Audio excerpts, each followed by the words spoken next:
গল্পের শুরু স্পেনের এক ভয়ঙ্কর জেলখানা থেকে, যেখানে কুয়েদিদের ওপর অমানবিক অত্যাচার চালানো হতো, যেন তারা মানুষই না। কিন্তু একদিন এই জঘন্য ব্যবস্থার বিরুদ্ধে বিদ্রোহ ঘোষণা করে কয়েদিদের নেতা মেলামামেন্ডার ও তার অনুসারীরা। এই অবস্থার মাঝেই জেলে আসে এক নতুন গার্ড। অলিভ যদিও তার ডিউটি পরদিন থেকে শুরু হওয়ার কথা ছিল, তবুও সিনিয়রদের ইমপ্রেস করার জন্য সে একদিন আগেই হাজির হয়। কিন্তু অলিভ জানত না তার প্রথম দিনই মৃত্যুর মুখোমুখি হবে। যখন মেলামান্দার অলিভের হাতে চাবি দেখে, তখনই জেলের ছাদ থেকে একটা বড় অংশ ভেঙে পড়ে সোজা অলিভের মাথায় আঘাত করে।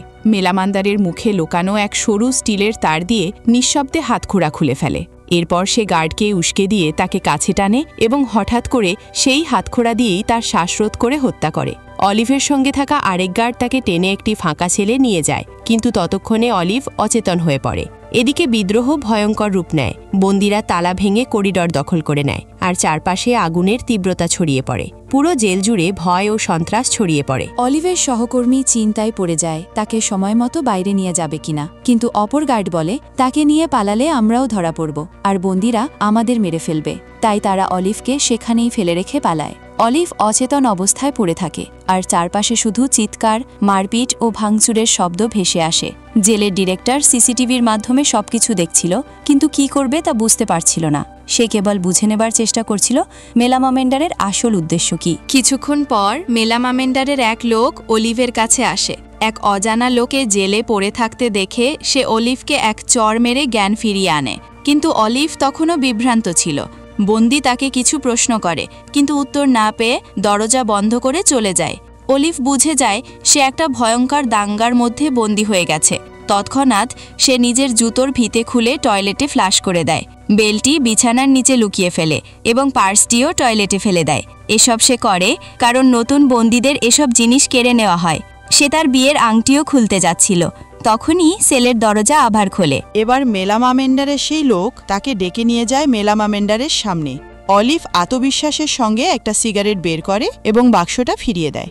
তারপর শান্ত গলায় বলে, আমি আজই এখানে এসেছি। এই আঘাত আমি গার্ডের মার খেয়ে পেয়েছি।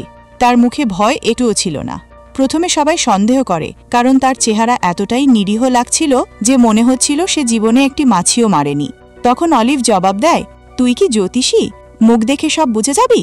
এটা শুনে মেলামামেন্ডার কিছুক্ষণ চুপ হয়ে যায়। অলিভের সাহস দেখে সে তার উপর আস্থা রাখতে শুরু করে। তবে নিশ্চিত হতে মেলামামেন্ডার অলিভকে তার প্যান্ট খুলতে বলে।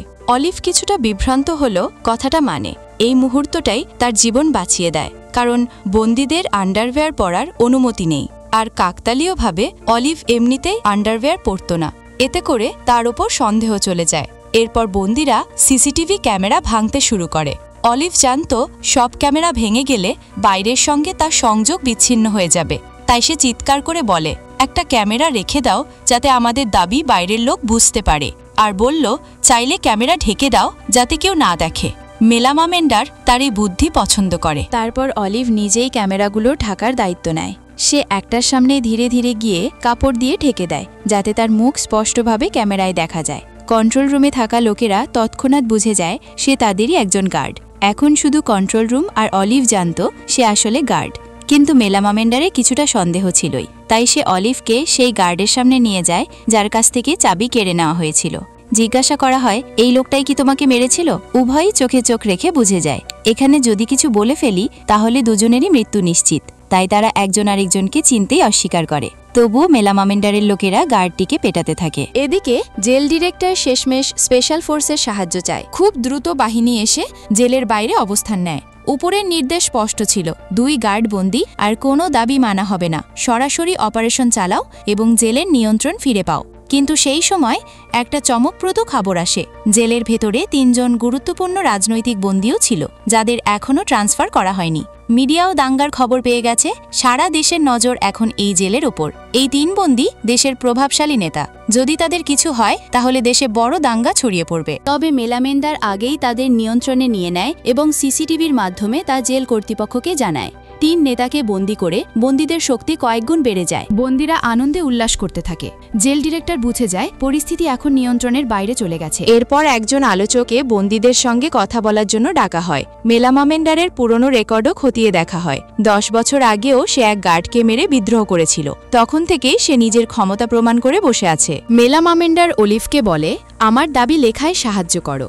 দাবিগুলো ছিল জেলের কক্ষগুলোর উন্নতি, প্রতি 15 দিনে একবার পরিবারের সঙ্গে দেখা করার অধিকার এবং বন্দীদের সঠিক হাসপাতালে চিকিৎসা দেওয়া। কারণ এখন ডাক্তারেরা লোহার গেটের বাইরে থেকেই চেক করে। একবার তো এক বন্দীর মাথায় টিউমার ছিল, কিন্তু ডাক্তার বলেছিল তোর কিছু হয়নি, আর সে কষ্টে মারা যায়। অলিভ এসব দাবিতে কোনো ভুল খুঁজে পায়নি, বরং মেলামামেন্ডারের নেতৃত্বে মুগ্ধ হয়। আলাপচারিতার মধ্যে অলিভ মেলামান্ডারকে জানায় তার স্ত্রী গর্ভবতী এবং শিগগিরই বাবা হতে যাচ্ছে, অথচ সে এখানে বন্দী। এটা শুনে মেলামান্ডার দুঃখ প্রকাশ করে। অলিভ একটি মিথ্যা গল্প বানায় সে একটা ড্রাগ ডিলারকে মেরে ফেলেছে যে তার ছোট ভাইকে খুন করেছিল। এতে মেলামান্ডার আরও সহানুভূতিশীল হয়ে ওঠে। অলিভ খুব দ্রুত তার বিশ্বাস অর্জন করে। এরপর আলোচক জেলে পৌঁছে যায়। মেলামামেন্ডার অলিভকে বলে তাকে তল্লাশি করো। অলিভ কৌশলে তল্লাশির সময় 3 রাজবন্দীর অবস্থান জানিয়ে দেয় এবং দাবি উপস্থাপন করে। আলোচক বলে আমি ওপরের কর্তৃপক্ষকে জানিয়ে ফিরে আসব। যাওয়ার আগে মেলামামেন্ডার তাকে বলে আমার ভাইরা সকাল থেকে অনেক খাটছে, ভালো খাবার নিয়ে আসো। আর সে চায় অলিভ যেন তার স্ত্রীর সঙ্গে কথা বলতে পারে। আলোচক রাজি হয় এবং বলে আমি তাকে নিয়ে যাচ্ছি, কথা বলিয়ে আবার ফেরত নিয়ে আসব। মেলামামেন্ডার বিশ্বাস করে রাজি হয়ে যায়, কিন্তু কঠোরভাবে বলে অলিভের কোনো ক্ষতি হওয়া চলবে না। মেলামামেন্ডার অলিভের ওপর খুব বেশি বিশ্বাস করে ফেলেছিল। এটা অলিভের জন্য দারুণ একটা সুযোগ ছিল। কিন্তু এর আগে যে গেট খোলার কথা, তখনই ভেতর থেকে এক হৃদয় বিদারক চিৎকার ভেসে আসে। সেই চিৎকার শুনেই মেলামামেন্ডার আলোচককে ধরে ফেলে। অলিভারকে বলা হয় যাও দেখে আসো কি হয়েছে। অলিভার দৌড়ে যায় এবং দেখতে পায় 2 বন্দীর মধ্যে মারামারি হয়েছে। এক বন্দীর মাথায় আঘাত লাগায় সে অজ্ঞান হয়ে গেছে। কন্ট্রোল রুমে বসে থাকা স্পেশাল ফোর্সের কমান্ডার এই দৃশ্য দেখে বুঝে যায় কেউ একজন গুরুত্বপূর্ণ ব্যক্তি আহত হয়েছে বা মারা গেছে। সঙ্গে সঙ্গে সে তার টিমকে হামলার নির্দেশ দিয়ে দেয়। অলিভার সঙ্গে সঙ্গে বুঝে যায় যদি স্পেশাল ফোর্স ভেতরে ঢুকে তাহলে রক্তের বন্যা বইবে। সে তৎক্ষণাৎ 3 জন বন্দী নেতাকে সার্ভেলেন্স ক্যামেরার সামনে নিয়ে আসে, যাতে কমান্ডার দেখতে পায় যে পরিস্থিতি এখনও নিয়ন্ত্রণে আছে। কমান্ডার ক্যামেরায় তাদের দেখে সঙ্গে সঙ্গে অপারেশন বন্ধ রাখেন। আবার আলোচনা শুরু হয়। অলিভারের বুদ্ধিমত্তা ও সাহস সবার জীবন বাঁচিয়ে দেয়, কিন্তু মেলামামেন্ডার মানতে পারে না যে এই ছেলে তো আজকেই জেলে এসেছে আর এত তাড়াতাড়ি নায়ক হয়ে উঠছে। কিন্তু অলিভার জানতো এখানে নায়ক সাজা চলবে না। সে সবার সামনে বলে এই কাজ তো স্যারের নির্দেশেই করেছি। বন্দীরা তখন অলিভার ও মেলামামেন্ডারকে কাঁধে তুলে আনন্দ করতে থাকে। মেলামামেন্ডার বলে কাজ তো ভালো করেছিস, কিন্তু পরের বার কিছু করার আগে আমার অনুমতি না নিলে তোকে ছাড়ব না। এদিকে মিডিয়ায় খবর ছড়িয়ে পড়ে যে 3 নেতা মারা গেছেন এবং অনেকেই আহত। এই খবর যখন অলিভারের স্ত্রী এলেনা এক রেস্টুরেন্টে টিভিতে দেখে, সে আঁতকে ওঠে। সে জানতো অলিভার ওই জেলেই কাজ করে। সে সঙ্গে সঙ্গে তাকে ফোন করে, কিন্তু ফোন রিচে আসে না। অনেক চেষ্টা করে সে অলিভারের এক সহকর্মীর সঙ্গে যোগাযোগ করে। সে জানায় অলিভার অন্য ব্রাঞ্চে ডিউটিতে আছে এবং ফোন বন্ধ রেখেছে। কিন্তু এলেনা বুঝে যায় কিছু একটা ভুল হচ্ছে। সে নিজের গাড়ি নিয়ে সোজা জেলের বাইরে চলে আসে। তখন অনেক বন্দীর আত্মীয় স্বজনও বাইরে জড়ো হয়েছে। সবার একটাই প্রশ্ন, তাদের প্রিয়জন ঠিক আছে তো? এলেনাও ভিড়ে ঢুকে অলিভারের খোঁজ করতে থাকে, কিন্তু কেউ বিশেষ কিছু বলে না। ভেতরে মেলামামেন্ডার তার সঙ্গীদের সঙ্গে খাচ্ছিল, আর অলিভার আগ্রহ নিয়ে তার পুরনো গল্প শুনছিল। তখন সেই বন্দী যার কারণে আগের ঝামেলা শুরু হয়েছিল আবার দেখা যায়। মেলামামেন্ডার সঙ্গে সঙ্গে তাকে শাস্তি দেয়, কারণ তার জন্য পুরো প্ল্যান বিফলে যেতে পারত। অলিভার সুযোগ নিয়ে মেলামামেন্ডারের চেয়ারে রাখা ওয়াকিডকিটি চুপি চুপি চুরি করে ফেলে। সে খুব চিন্তিত ছিল তার স্ত্রীর জন্য। সে তার সহকর্মীকে কন্ট্যাক্ট করে বলে এলেনাকে জানিয়ে দাও আমি ঠিক আছি। তার সহকর্মী জানায় এলেনার সঙ্গে কথা হয়েছে এবং সব ব্যবস্থা হয়ে গেছে। এদিকে মেলামেন্ডার ও তার দল বাইরে বিক্ষোভ দেখার জন্য টিভি খুলে বসে। আত্মীয় স্বজনদের হাহাকার চলছিল, যা ক্যামেরা সরাসরি দেখাচ্ছিল। মেলামেন্ডার সিদ্ধান্ত নেয় আবার জেল কর্তৃপক্ষের সঙ্গে কথা বলা দরকার। কিন্তু ওয়াকিটকির খোঁজ করতে গিয়ে দেখতে পায় সেটা নেই। সবাই খুঁজেও সেটি পায় না। তখন অলিভার সেটা নিয়ে এসে বলে আমি এটা নিরাপদে রেখেছিলাম, কারণ এটা ভুল হাতে পড়লে সমস্যা হতে পারত। তার যুক্তি ঠিক হওয়ায় কেউ সন্দেহ করেনি। কিন্তু এই পুরো ঘটনা ব্যালকনি থেকে আপাচে দেখে ফেলেছিল। সে তার ঘরে গিয়ে টিনের কৌটায় রাখা মোবাইল বের করে সেই গার্ডকে ফোন করে যার সঙ্গে তার যোগাযোগ ছিল। তখনই জানা যায় আপাচে আসলে একজন গুপ্তচর যে জেল অথরিটির হয়ে কাজ করত। সে সঙ্গে সঙ্গে অলিভারের আসল পরিচয় জেনে ফেলে। বাইরে উত্তেজনা বাড়ছিল। কেউ কেউ গার্ড অফিসে পাথর ছুটতে শুরু করে। এটা দেখে আগেই রাগে ফুঁসতে থাকা গার্ড ইউট্রেলা দিশাহারা হয়ে যায়। সে সঙ্গে সঙ্গে একটি টিম বানায়, যারা লাঠি নিয়ে বিক্ষোভকারীদের উপর চড়াও হয়। সবাইকে মারতে শুরু করে। এখানেই টিভি স্ক্রিনে অলিভার দেখে তার স্ত্রী এজেনিয়া ভয় পেয়ে দাঁড়িয়ে আছে। সে সঙ্গে সঙ্গে মেলামেন্ডারের কাছে গিয়ে ওয়াকিটকি চায় এবং রাগে তার সহকর্মীকে জিজ্ঞেস করে, তুমি তো বলেছিলে সব ব্যবস্থা হয়ে গেছে, তাহলে আমার স্ত্রী বাইরে কেন? তখন জানা যায় মিডিয়া লাইভ কাভারেজ করছে এবং বন্দীরা তাদের পরিবারকে টিভিতে দেখতে পাচ্ছে। তখনই জেল অথরিটিস টিভির সিগন্যাল কেটে দেয়। বাইরে উত্তেজনা আরও বাড়ে। এলেনা তার পেটে ব্যথা অনুভব করে। ভিড়ে ধাক্কাধাক্কি শুরু হয়। এই সময় ইউট্রেলা তাকে লাঠি দিয়ে আঘাত করে এবং সে মাটিতে লুটিয়ে পড়ে। এই দৃশ্য মিডিয়া ক্যামেরায় ধরা পড়ে। ভেতরে টিভি সিগন্যাল কেটে যাওয়ায় বন্দীদের রাগ আরও বেড়ে যায়। মেলামামেন্ডার সঙ্গে সঙ্গে ওয়াকিটকিতে আহতদের তালিকা চায়। অলিভ যখন তার স্ত্রীর কথা জানতে চায়, তখন জেল অথরিটি মিথ্যে বলে সব ঠিক আছে। তখন আপাচে এসে অলিভকে হুমকি দেয়, আমার কথা না শুনলে সবার সামনে তোর আসল পরিচয় ফাঁস করে দেব। কিন্তু অলিভ আগেই জানত আপাচেকে। সে ভয় না পেয়ে পাল্টা হুমকি দেয়, আমি তো আজই এসেছি, আমার ছলনা সবাই মানবে, কিন্তু তুই তো বন্দী হয়ে এদের সাথে বছরের পর বছর ছলনা করেছিস। অপাচি স্তম্ভিত হয়ে যায়, কারণ সে আশা করেনি অলিভ তার সব জানে। বাইরে ইউট্রেলাকে সাসপেন্ড করা হয়। কাগজে লেখা হয় সে নাকি ভুল করে কাউকে মেরে ফেলেছে। বাস্তবে জেল কর্তৃপক্ষ তাকে রক্ষা করছিল। ভিতরে মেলামামেন্ডার ও অলিভ একসঙ্গে পরিকল্পনা করছিল। মেলামামেন্ডার বলে, আমি সব দোষ নিজের কাঁধে নেব, বলবি আমি তোকে বাধ্য করেছিলাম। এতে অলিভের সাজা কমবে এবং সে তার স্ত্রীর কাছে ফিরে যেতে পারবে। তখন আহতদের যে তালিকা আসে তাতে মাত্র 4 জনের নাম ছিল। মেলামামেন্ডার বুঝে যায় তারা ধোঁকা খাচ্ছে। সে রেগে সিদ্ধান্ত নেয় 3 বন্দী নেতার মধ্যে একজনকে মেরে ফেলবে। অলিভার বলে, যদি আমরা কাউকে মেরে ফেলি তাহলে জেল কর্তৃপক্ষ কাউকে ছাড়বে না। সে পরামর্শ দেয়, শুধু এক বন্দির কান কেটে দাও, যাতে সরকার বুঝে যায় আমরা সিরিয়াস। অলিভার নিজেই এই কাজ করে, যাতে বন্দি কম কষ্ট পায়। কিছুক্ষণের মধ্যেই সেই কাটা কান ম্যানেজমেন্টের কাছে পৌঁছায়। তখন তাদের আসল আহতদের তালিকা দিতে হয়। তালিকা পড়ে অলিভার বিধ্বস্ত হয়ে যায়। তাতে তার প্রেগনেন্ট স্ত্রীর নাম ছিল। এই সময় আপাচে বাইরে থেকে আরও তথ্য সংগ্রহ করে এবং এমন একটি ভিডিও পায় যেখানে স্পষ্ট দেখা যায় ইউট্রেলা এলেনাকে মারছে। অলিভার সেই ভিডিও বারবার দেখে। প্রতিবার তার রাগ বাড়ে। ভিতরে সে জীবন ঝুঁকি নিয়ে কাজ করছে আর বাইরে তার স্ত্রীকে মারা হচ্ছে। সহকর্মীরা তাকে কিছু বলেনি। রাগে ফেটে পড়ে অলিভার ইউট্রেলাকে ভেতরে আনার দাবি করে। বন্দীদের নেতা হওয়ায় জেল কর্তৃপক্ষ চুপ থাকে এবং ইউট্রেলাকে একা ভেতরে পাঠায়। ভেতরে ঢুকতেই মেলামেন্ডার তাকে ছুরি দেখিয়ে কন্ট্রোলে নেয়।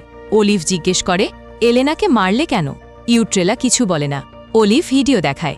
ইউট্রেলা চোখ ফিরিয়ে নেয়। তখন অলিভের ধৈর্য ভেঙে যায়। সে ইউট্রেলাকে মারতে শুরু করে। সে পাগলের মতো হয়ে যায়। ওয়াকিটকি তুলে সে স্ত্রীকে ফোন করার অনুমতি চায়। অবশেষে সে জানতে পারে তার স্ত্রী ও অনাগত সন্তান আর বেঁচে নেই। এই সত্যি শুনেই অলিভার ভেঙে পড়ে। সে মেলামামেন্ডারের কাঁধে মাথা রেখে হাউমাউ করে কেঁদে ফেলে। মেলামামেন্ডার তখন আদেশ দেয়, এই গার্ডকে সবাই মিলে পেটাও। কিন্তু ইউট্রেলা হঠাৎই চিৎকার করে সবার সামনে বলে ফেলে, এই তো তোমাদের গার্ড। বন্দীরা হতভম্ব হয়ে যায়, কিন্তু অলিভের কিছু আসে যায় না। সে প্রতিশোধ চায়। সে সবার সামনে ইউট্রেলাকে মেরে ফেলে। স্ত্রী ও সন্তানের মৃত্যুতে অলিভের বাঁচার ইচ্ছাই চলে যায়। সে চুপচাপ সেল 211-এ যায়। নিজের লুকানো বেল্ট বের করে আত্মহত্যা করতে চায়, কিন্তু তাও পারেনি। চোখ খুলে সে দেওয়ালে লেখা পড়ে, এক বৃদ্ধ মাথা ব্যথা নিয়ে মারা গেছে। এটা আগের কোনো বন্দী লিখে গেছে। অলিভার অনুভব করে তার কষ্ট এখন সেই বৃদ্ধের কষ্টেরই ধারাবাহিকতা। এদিকে বন্দীরা সন্দেহ করতে শুরু করে, কিন্তু মেলামেন্ডার জানত সে হয়তো আগে গার্ড ছিল, কিন্তু এখন সে তাদেরই একজন। সরকারের উচ্চপদস্থ প্রতিনিধি আসে, বলেন বেশিরভাগ দাবি মানা হয়েছে। তখনই অলিভার ইউট্রেলার লাশ টেনে আনে এবং ক্যামেরার দিকে তাকিয়ে বলে, আমি মেরেছি তাকে। সে জানায় তারা কেবল তখনই মানবে যদি প্রধানমন্ত্রী নিজে টিভিতে এসে বলেন যে সব দাবি মেনে নেওয়া হয়েছে। এখন অলিভার পুরোপুরি বন্দীদের সঙ্গে মিশে গেছে। মেলামেন্ডারও তার পাশে দাঁড়ায়। দাবি মানো, না হলে লাশ তোল, সব রিপোর্ট করা হয় অপুর মহলে। কিন্তু মেলামেন্ডার জানত সরকার এত সহজে মাথা নত করবে না। তাই সে নির্দেশ দেয়, সব বন্দীদের অন্যত্র সরিয়ে ফেলো ও শেষ লড়াইয়ের জন্য তৈরি হও। জেল কর্তৃপক্ষ এবার একটা চাল চালায়। তারা মেলামেন্ডারকে বলে যদি সে অলিভারকে মেরে ফেলে তাহলে তার সাজা অনেক কমিয়ে দেবে। ফাইল দেখে মেলামেন্ডার হতবাক হয়, কিন্তু সে অলিভারকে মারতে গিয়ে তার চোখে এক দুঃখী বিশ্বস্ত মানুষ দেখতে পায়। সে ছুরি অলিভারের হাতে দিয়ে বলে, আমি তোর সঙ্গে লড়ব। এদিকে আপাচে জেল কর্তৃপক্ষকে বন্দীদের অবস্থান জানিয়ে দেয়। স্পেশাল ফোর্স অ্যাটাক প্ল্যান তৈরি করে। হঠাৎ করে জেলের টিভি আবার চালু হয়। নিউজে দেখানো হয় পুরনো সব আইন বাতিল হয়েছে। অলিভার ও মেলামামেন্ডার খুশিতে বিস্মিত হয়, কিন্তু এটা ছিল ফাঁদ। তারা বন্দীদের শান্ত করার চেষ্টা করছিল। বন্দীরা উৎসব শুরু করে, কিন্তু আপাচে তখন গার্ডদের খুন করে নিজে তাদের সামনে এসে দাঁড়ায়। এরপর জেলের ভেতরে স্মোক বোম ছোড়া হয়। অলিভার সব বুঝে যায়। সে মেলামামেন্ডারকে বলে, সব বন্দীকে মেরে ফেলো, না হলে সব শেষ। কিন্তু ঠিক তখনই কেউ নীল গান দিয়ে অলিভারের উপর গুলি চালায়। মেলামামেন্ডার তার কাছে যায়, কিন্তু গুলিটা এতই গভীর ছিল কিছু করা যায়নি। আপাচে চিৎকার করে বলে, 2 নেতা মারা গেছে। বন্দীরা অস্ত্র ফেলে দেয়। মেলামান্ডার নীরব দাঁড়িয়ে সব শেষ হয়ে যাচ্ছে দেখছে। সে চোখ মুছে, আর তখনই আপাচে তাকে পেছন থেকে গুলি করে।